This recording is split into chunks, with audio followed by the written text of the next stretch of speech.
안녕하십니까. 이번 강의 시작은 민족유일당 운동이라고 이야기를 합니다. 이 민족유일당 운동은 좌익계열과 우익계열이 통합한 운동이라고 이야기를 하면서 우리가 쉽게 말해서 좌우합작 운동이라고 이야기를 합니다. 또는 대독립당 운동이라고 이야기를 하는데, 먼저 지난 시간에 수업했던 것을 잠깐 생각을 하면은, 우리가 지난 시간에 수업했던 게 물산장려운동 수업했습니다.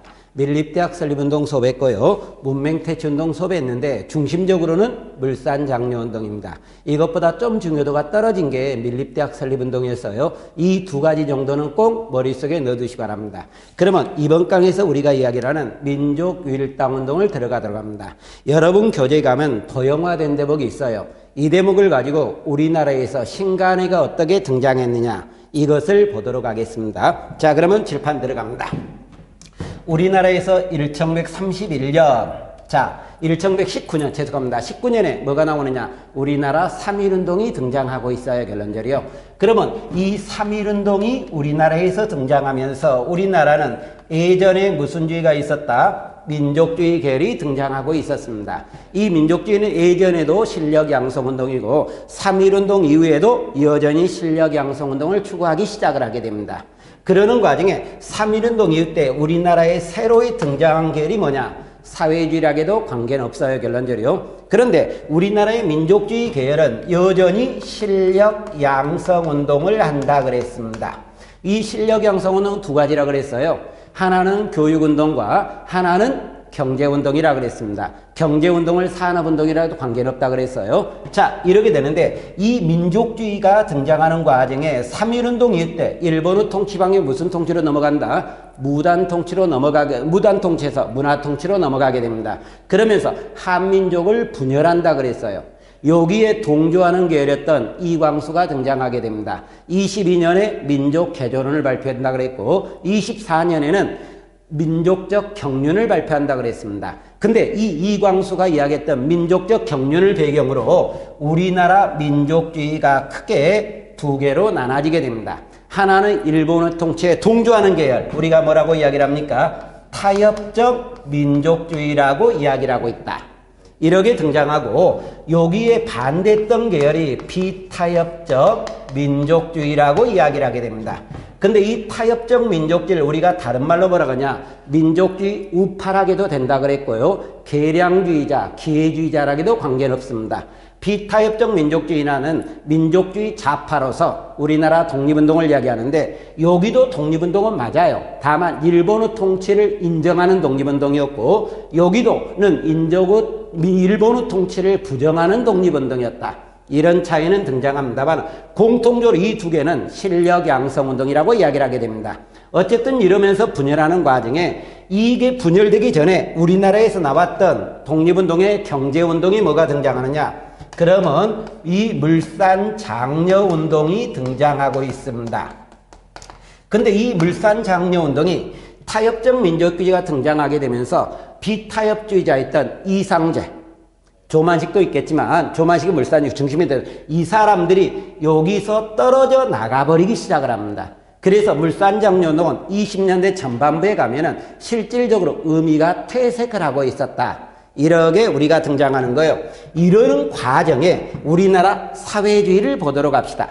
사회주의 계열에 제일 처음에 청년단체로 나온 게 서울 청년회가 등장하게 됩니다. 1921년 1월 달에 나오게 된다고 이야기를 하는데요.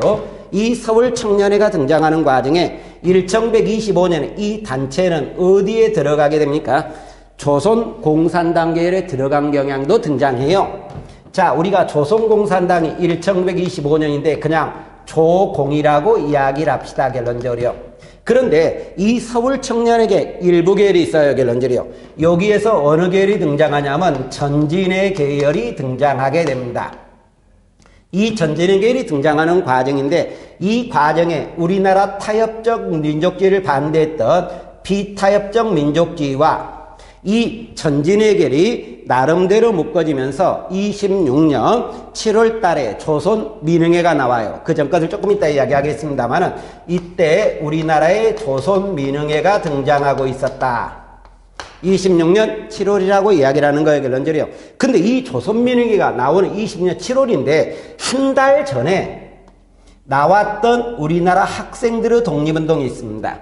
이 계열이 일부 어디에 영향을 주게 되냐면 여기 조선민영에 영향을 주게 되는데, 자, 우리가 26년 6월 달에 나왔던 순종의 서거를 기본으로 하면서 나왔던 독립운동 뭐가 등장합니까?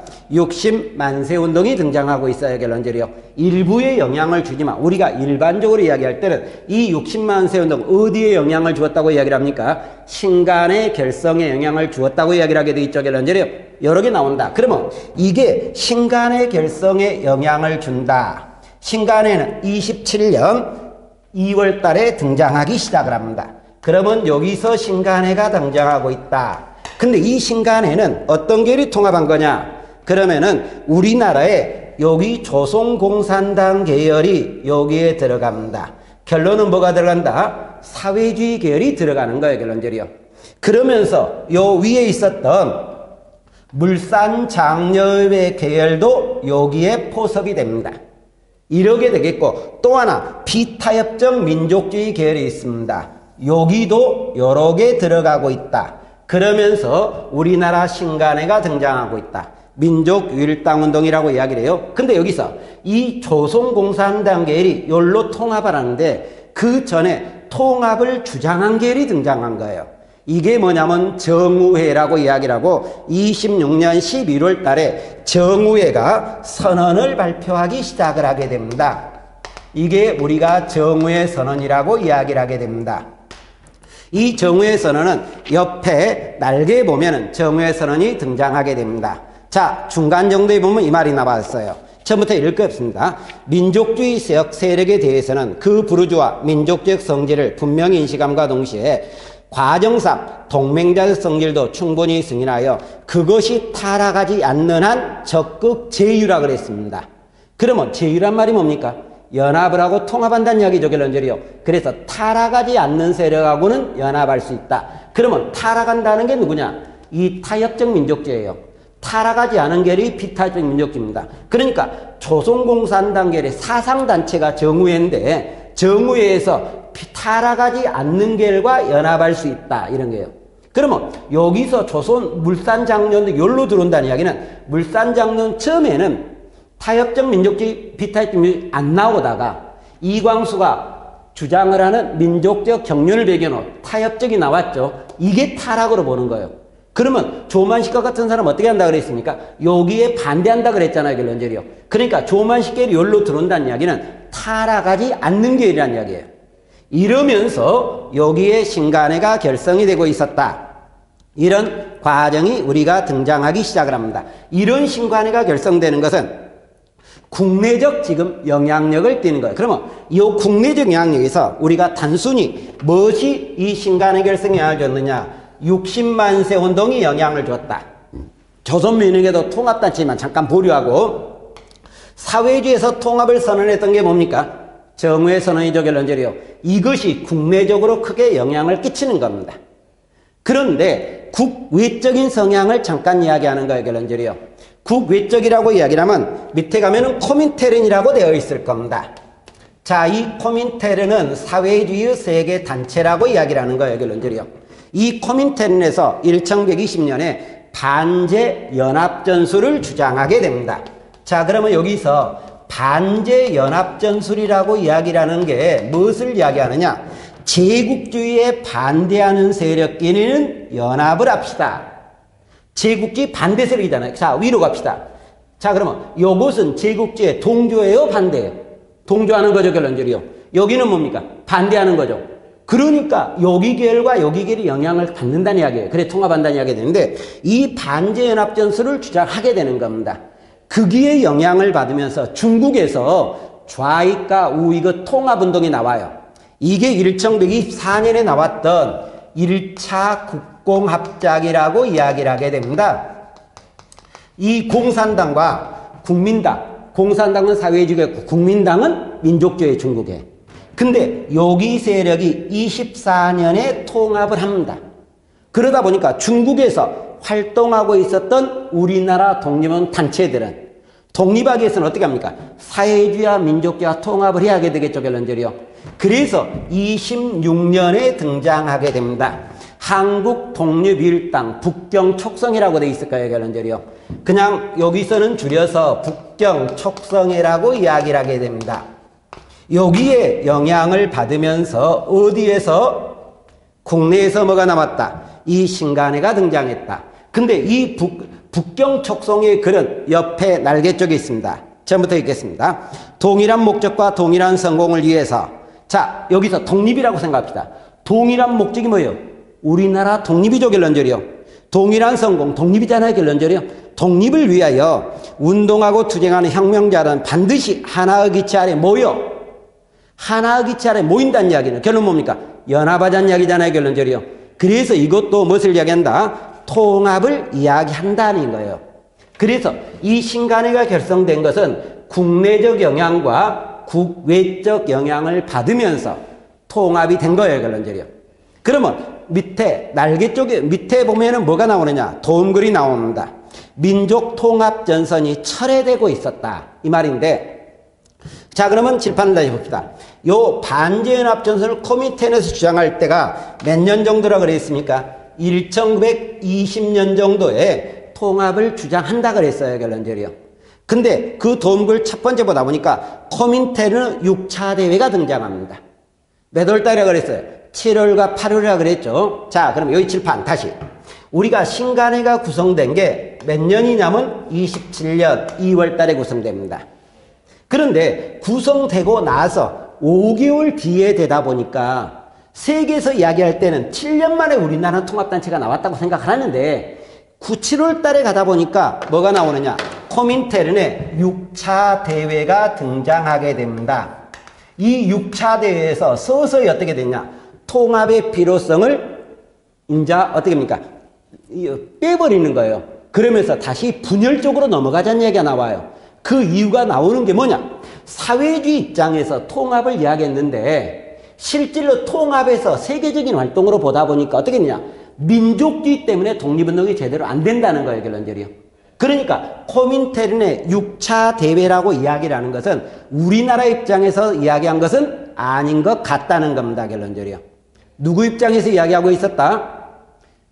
세계적 입장이에요, 결론절이요. 그러면 여기서 발표한 내용이 뭐가 나오느냐? 두 번째 줄을 보면은 반제연합전선은 부정적 시각이다. 그러니까 우리가 코민테른 여기 반제연합전술, 이 반제연합전술에 대한 부정적 시각이 여기서 처음으로 발표된 겁니다, 결론적으로. 그러면서 무엇을 하느냐? 자, 민족계량주의와 분리를 강조하고 있다. 민족주의가 어떤 시냐? 비타협적 민족주의와 독립운동을 같이 했지만 실질적으로 이 사람이 뭐가 돼버린다? 타협적 민족주의가 돼버린다는 이야기예요. 그러다 보니까 그 사람과 연계할 필요가 있다 없다? 없다는 이야기가 등장하는 거예요. 그러면서 노동자, 농민 중심의 투쟁을 강조하기 시작을 합니다. 이게 코민테른 6차 대회예요. 그러다가 그 뒤로 가는 게 12월 태제라는 게 등장하게 됩니다. 이 12월 태제라든가 이 도움글은 솔직히 9급에서는 나오는 것은 아니에요. 7급적 문제에서 볼 수 있는 겁니다, 결론적으로요. 근데 12월 태제가 이제 몇 월 달? 28년 12월 달입니다. 28년 12월 달에 가면서 자, 조선공산당 제조기관은 결정서라고 이야기를 하면서 부르주아 계량주의를 비판하고 있다. 잠깐, 세계에서 연합전술을 비판하면서 민족주의가 어떻게 바뀌었다? 부르주아식으로 바뀌었다. 계량주의가 부르주아의 결론절이요. 그러게 보시다. 원래 부르주아는 가진 자들이죠, 결론절이요. 근데 이 가진 자들과 연계할 필요성이 없다는 것을 서서히 비판하기 시작을 합니다. 그러면서 조선공산당을 재조직을 요구하게 됩니다. 이기의 영향을 받고 그 다음에 나오는 게 9월 태제가 등장하게 됩니다. 1930년의 결론절이. 그러면 여기서는 세계적 연합을 깨란 이야기죠. 그 다음에 10월, 12월 태제 뭡니까? 우리나라의 안에서 부르주아와 민족주의를 빼란 이야기죠, 결론절이요. 그러면 이제 세계에서 국내로까지 들어온 거예요, 결론절이요. 그러다가 9월 태제가 30년에 등장하게 됩니다. 근데 제목이 뭐냐? 조선의 혁명적 노동조합의 임무에 관한 결정서 이렇게 하면서 세 번째 줄 보다 보니까 혁명적 노동조합으로 전환해라. 잠깐, 여기서 노동운동, 농민운동을 주장한다 그랬죠, 결론절이요. 그러다 보니까 여기서 우리나라에서도 그쪽으로 가겠다는 이야기예요, 결론적으로. 어느 정도. 그러면서 자, 비타협적 운동을 합법운동으로 결합시키라고 이야기를 합니다. 비합법운동과 합법운동의 연계를 투제를 주장하지만 실질적으로는 그 뒤에 가면서 우리나라는 비합법적 운동으로 넘어가 버려요. 연계를. 그리고 그 밑에 줄에 신간회를 계량주의 단체로 규정했다. 잠깐. 여기까지는, 여기에서는 누구? 민족 부르주아지를 비판하고 있죠. 부르주아를. 그리고 여기서 신간회가 잘못됐다. 계량주의화됐다는 거예요. 이 신간회가 계량주의화됐다는 것은 어떤 것 때문에 나오냐? 광주 학생운동을 우리가 지원한다 그랬습니다. 그때 우리나라 간부진이 사회주의인데 이 사회주의 간부진이 검거돼요. 그러면서 민족주의 간부진으로 넘어가는데 이때 민족주의 간부진들이 무엇을 하느냐? 사회주의에 했던 정책을 비판하면서 계량주의 성향으로 쭉 바뀐다. 이것을 다른 말로 우경화락에도 관계는 없어요. 이게 민족주의 우파입니까? 좌파입니까? 우파잖아요. 그래서 우측으로 간다고 해서 우경화를 하고 있습니다. 거기에 대한 비판이 등장한 거예요. 그래 놓고 나서 31년에 뭐라 그랬습니까? 10월 서신이라고 이야기를 하게 돼 있죠. 여기서는 혁명적 노동조합을 조직할 걸 요구하면서 조선후 노동계획을 하여번 일제의방을 위협하는 투쟁을 요구하고 있다. 그래서 그러면 잠깐 여기서부터 서서히 지금 어디로 갑니까? 혁명적 노동운동, 농민운동으로 바뀌죠. 그래서 우리가 농민운동과 노동운동을 이야기할 때 혁명적이란 단어가 나온다. 그럼 무조건 이것은 30년대 운동이다. 이렇게 보란 이야기. 그러면 요 이전 이쪽에는 지금 무슨 운동, 어떤 내용입니까? 통합이죠, 결론적으로요. 근데 이 뒤쪽은 뭡니까? 분열을 이야기하는 거죠, 결론적으로요. 그런 내용을 지금 이야기하고 있었다. 그래서 우리나라에 결성된 게 지금 뭐가 결성됐다? 신간회가 결성됩니다. 자, 이 신간회는 꽤나 중요한 거니까 꼭 머릿속에 넣어두시기 바랍니다. 시험 문제에서 무지하게 중시하는 거예요. 그런데 이 신간회를 공부할 때 하나 더 참고로 구분할 단체가 있어요. 이게 우리가 구분할 단체를 뭐라고 이야기를 하냐면 신민회하고 꼭 구분하셔야 됩니다. 신민회는 언제 나온 단체라고 우리가 이야기를 합니까? 1907년에 나와서 1911년에 해산된 단체예요. 근데 요 신간회는 1927년에 나와서 31년에 해산된 단체예요. 그러면서 꼭 나오는데 꼭 구분하시기 바랍니다. 왜 그런 형태를 이야기하냐면 시험 문제에서 예를 들어 신민회 문제를 냈습니다. 그래놓고 틀린 거 찾으십시오 하면서 신간회를 정답으로 하는 경우 또는 신간회를 문제를 냈지만 틀린 거 찾으십시오 하면서 어디로 간다? 신민회로 문제 정답을 하는 경우가 있어요. 신민회 설명. 그래서 이 신민회와 신간회를 구분하는 것은 굉장히 중요한 문제라고 우리가 이야기를 한다. 이렇게 넘어갑니다. 자, 그러면 우리가 다시 이쪽으로 가서 이제 실질적으로 공부해야 될 단체 신간회를 들어가겠습니다. 신간회는 자, 일제시대에 만들어진 최대 우리나라 독립운동 단체입니다. 근데 이 단체는 합법단체예요. 비밀결사단체 아닙니다. 합법단체예요. 그러면서 좌익과 누가 통합했다? 우익이 통합했다. 그래서 비타협적 민족주의와 어느 계열이 통합했다? 사회주의 계열이 통합한 단체였다. 이렇게 우리가 등장합니다. 그러면서 이 신간회는 강령이 등장하게 되는데 자, 이 강령도 좀 넣으셔야 됩니다. 원래 1, 2, 3, 4의 지문에 나오는 경우도 있지만 신간의 강령을 박스 처리하게 됩니다. 그러면서 이 강령을 가진 단체에 관한 설명으로 맞습니까? 틀립니까? 이런 형태의 문제도 꽤 등장한다는 거예요. 그래서 강령을 머릿속에 넣으시라고 이야기를 하는데 신간의 강령, 자, 첫 번째 민족의 단결을 주장하게 됩니다. 민족의 단결을 주장하고 있다. 정치, 경제적 각성을 촉구한다고 이야기를 합니다. 각성을 촉구하고 있다. 마지막으로 기회주의를 배격한다. 이렇게 우리가 등장하게 됩니다. 근데 여기서 잠깐 이 기회주의를 뭐라고 이야기를 하느냐? 제가 조금 전에 앞으로 잠깐 갑시다. 자, 우리나라 민족주의를 타협적과 비타협으로 나눈다 그랬어요, 결론적으로요. 근데 이 타협적 민족주의를 다른 말로 민족주의 무슨 파? 우파라고 이야기를 한다 그랬죠. 또는 기회주의락에도 관계는 없습니다. 기회주의자 또는 자치론자락에도 관계는 없어요. 그리고 그러다 보니까 여기서 기회주의 배격은 누구를 배격한다? 타협적 민족주의를 배격한다. 그런데 시험 문제를 보면 또 재밌는 게 하나가 나옵니다. 글자 한자 때문에 틀리는 시험 문제가 나와요. 신간을 이야기하면서 타협적 민족주의와 사회주의가 연합했다. 자, 타협적 민족주의와 비가 빠졌죠. 한자 빠져갖고 시험 문제 정답 나오는 경우 있어요.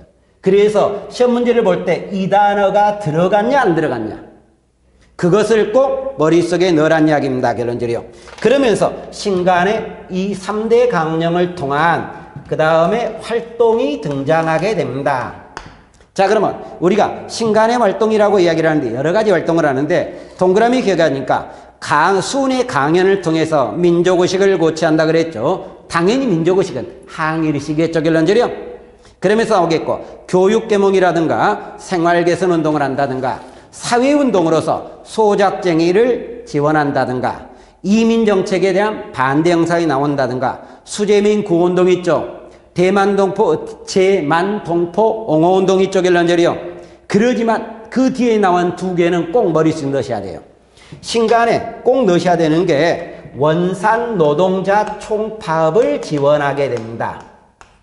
근데 이 원산 노동자 총파업이라 그러는 게 몇 년에 나왔어요? 29년에 나왔던 거죠. 결론적으로요. 또 광주 학생운동을 지원한다 이렇게 나와 있습니다. 그러면 광주 학생운동은 몇 년에 나왔어요? 29년에 나왔어요. 근데 우리나라 신간의 간부지는 29년 정도 되면은 사회주의가 주도예요. 다시 신간의 간부지는 어떤 변화를 거치느냐 이걸 잠깐 이야기했습니다. 처음에 신간의 간부지는 민족주의가 정권을 주도해요. 그러다가 29년에 지도층을 누가 점하느냐? 사회주의가 정해요. 근데 그 사회주의가 이 운동을 지원하게 됩니다. 그러다가 이 사회주의 간부진이 어떻게 된다 그랬습니까? 검거가 돼버린다 그랬죠. 그래서 그 다음에 민족주의가 주도를 해요. 근데 이 민족주의 세력이 무엇을 한다? 우경화된다 그랬죠. 이 우경화되니까 사회주의 성향이 강령에서도 우경화를 인정한다 부정한다? 부정한다는 이야기죠. 결론적으로요. 그래서 사회주의가 이 단체는 있을 필요가 있다 없다? 없다 이런 식이 나오는 거예요. 결론적으로요. 그러는 과정에 신간에는 지방의 지부를 해외까지지만 140여 개가 넘어가요. 140개 넘어가는데 그래서 사회주의 계열이 무슨 운동을 한다? 해소운동을 한다 이렇게 나옵니다. 자, 그러면 해소운동이라는 단어를 잠깐 체크하도록 하겠습니다. 신간회가 지금 있을 필요가 없다. 있다 없다 사회주의는 없다고 생각한 거죠. 그러면 신간을 깨야 되는 거잖아요. 근데 깨자는 운동은 무슨 운동? 해소가 아니죠. 해체운동이에요. 근데 해체하고 해소는 좀 다르다는 이야기예요. 성격이. 해체라는 것은 단체를 깨고 거기서 끝이에요. 근데 해소운동이라는 것은 이 단체가 지금 문제가 있죠. 그러니까 이 단체를 깨고 좀 더 독립운동에 도움이 되는 새로운 단체를 만들자는 이야기예요. 결론적으로. 그런 차이점을 가지고 있는 게 신간의 해소운동이라고 이야기를 하게 됩니다. 그러면 우리가 이 사회주의 계열이 해소운동을 주장하는 배경은 여기하고 연결성을 두는 거예요. 지금. 이런 연결성을 보면서 해소운동. 그래서 코민테는 지시를 받으면서 해소운동을 하게 되고 있다. 이렇게 나와요. 근데 해소운동을 할 때는 또 하나 어떤 문제를 가지고 있다? 우리나라 민족주의가 무슨 경향을 띄었다 지금? 우경화 경향을 띈 것도 이 사람이 무슨 운동을 한 것? 해소운동을 하게 된 하나 배경이죠. 그러면 이때 우리나라 민족주의는 해소를 하러 가겠습니까? 말아 가겠습니까?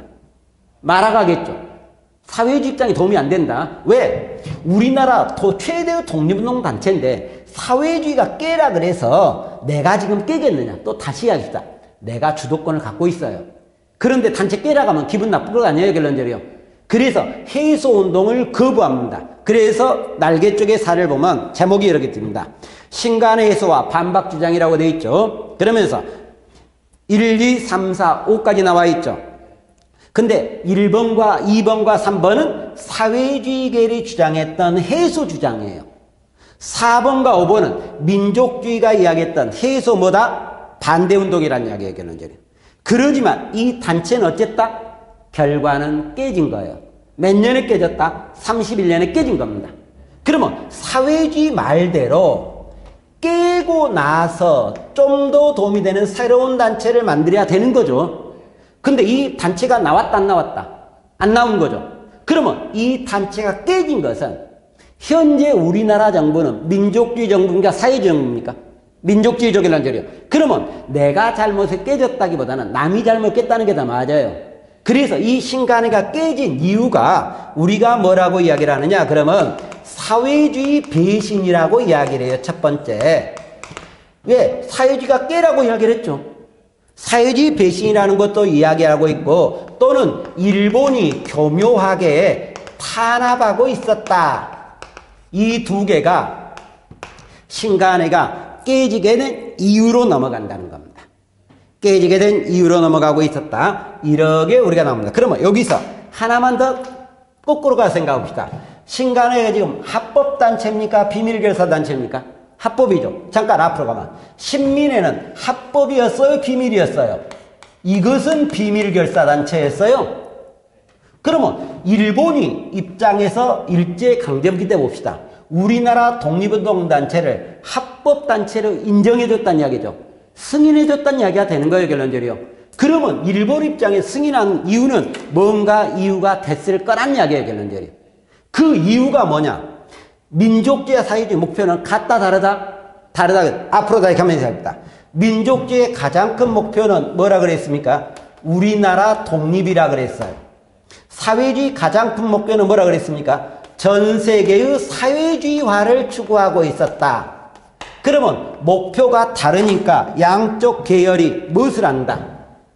갈등을 하겠죠? 그 갈등을 일본은 조장하기 위해서 뒤로 갑니다. 신간회를 합법단체로 승인해줬다. 근데 결과적으로 보면은 어떻게 됩니까? 일본 의도대로 이 단체가 깨져버리는 거죠, 결론적으로. 이런 과정이 우리가 등장하고 있었다. 이렇게 우리가 추정하게 되는 겁니다. 자, 이거 신간회 꼭 머릿속에 넣어두시기 바랍니다. 시험 문제에서 굉장히 중요한 단어니까 머릿속에 넣어두시기 바랍니다. 자, 그러면 뒤로 넘어가기 전에 잠깐 앞으로 가서 다시 이야기합시다. 자, 지난 강의에서 이야기했지만 사회주의 계열이 했던 운동이 몇 가지 운동이 등장한다 그랬습니다. 사회주의가 추진했던 운동은 6개라 그랬어요. 그때 이야기했던 게 농민운동 나올 수 있다 그랬습니다. 노동운동 나올 수 있다 그랬고 형평운동 나올 수 있다 그랬고 그 다음에 여성이라든가 청년이라든가 소년운동이 나올 수 있다 그랬는데 농민과 노동과 형평운동은 사회주의만 이야기한다 그랬죠. 근데 여기 세 개는 민족주의도 있었던 운동이라 그랬습니다. 그런데 우리가 전에 수업했던 게 여성, 청년, 소년 이야기 끝났죠. 형평운동도 끝났어요. 그러면 남아있는 게 뭡니까? 농민운동과 노동운동이 남아 있어요. 그러면 여러분 교재에 큰 타이틀을 이야기하면서 농민운동과 노동운동 전개하면서 1번이 농민운동이고 2번이 무슨 운동이다? 노동운동이다. 그래서 농민과 노동운동을 비교하면서 들어가도록 뒤로 가면서 이야기를 하겠습니다. 농민운동, 노동운동이 등장해요. 요게 농민운동이라고 이야기를 하고 뒤로 갑니다. 요게 노동운동이라고 이야기를 해요. 그런데 이 농민운동과 노동운동 먼저 교재 들어가기 전에 몇 가지를 이야기하겠습니다. 이 두 개는 어느 계열이 주도했던 운동이다? 사회주의 계열이 주도했던 운동이에요. 그리고 1120년에는 20년대입니다. 이때는 무슨 투쟁을 중심으로 하냐면 먹고 살자는 생존권 투쟁이 중심이 되는 거예요. 그러다가 이것이 1130년대에 들어갑니다. 이때는 항일 투쟁이 중심을 두어요. 그래서 먹고 살자는 투쟁에서 무슨 투쟁으로 넘어갔다? 독립운동으로 넘어갔다는 거예요. 이게 성격이 다른데 이 30년대 혹시나 이 단어가 나오면 무조건 30년대로 보는데 혁명적 농민이고 노동이고 관계없습니다. 혁명적 또는 적색이란 단어가 나오기 시작을 합니다. 이런 단어가 나오면은 무조건 몇 년대 운동으로 본다? 30년대 운동으로 본다. 폭력, 정치, 그리고 이때는 당연히 정치적 성격이 굉장히 강해요, 결론적으로. 자, 이러면서 우리가 등장하고 있었다. 자, 그러면 우리나라의 농민운동에 관한 내용으로 들어가도록 합니다. 자, 그러면 이 농민운동이 나오게 된 나름대로 이유가 있을 거란 이야기의 결론적으로. 그러면 우리나라의 농민운동이 나오게 된 이유는, 자, 1910년대 농민한테 가장 피해를 입었던 사건이 뭐가 있습니까? 토지조사 사업이 등장하고 있어요. 이 토지조사 사업으로 농민들은 토지의 관습적 경작권 뺏기죠. 소유권도 뺏기죠. 그러면서 농민 지위가 올라갔다 떨어졌다. 이때 기한부계약제 소장농이라 그랬죠. 그러면서 지주의 권리가 커지는 것을 뭐라 그랬습니까? 식민지 지주제가 강화되고 있었다. 이러면서 이야기를 했을 거예요, 결론적으로. 이러다가 또 1920년대 가면서 무슨 경제 침탈이 나옵니까? 산미증식계획으로 넘어가요. 그러면 토지조사업과 산미증식계획으로 농민의 지위는 올라갔다 떨어졌다.